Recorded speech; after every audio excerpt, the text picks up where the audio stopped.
Elle est chaleureuse, cette église. Le cercle, c'est chaleureux. Sa forme fait qu'on prie autrement. Quand on est à l'hôtel ou au siège de la présidence, on peut avoir un regard sur tout le monde.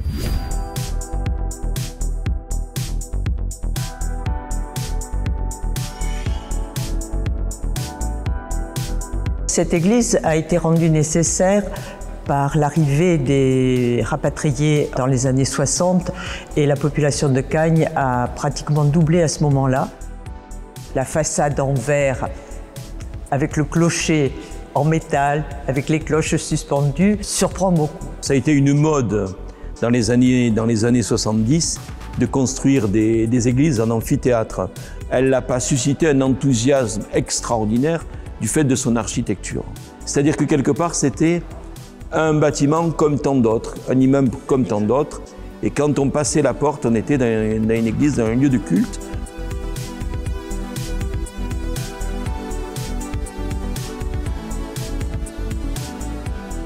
J'ai retrouvé dans les archives des lettres incendiaires des paroissiens en disant « vous laissez cette église sale, triste ».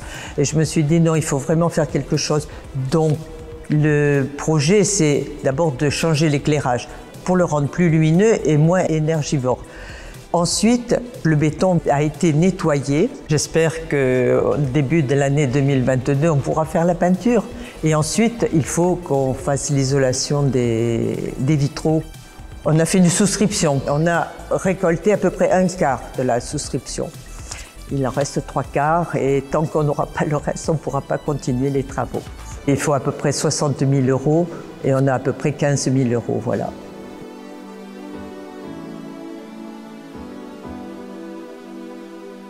Ce lieu, il vit, il y a une communauté qui se rassemble et si on veut que la communauté continue à bien se rassembler, il faut que les gens soient généreux.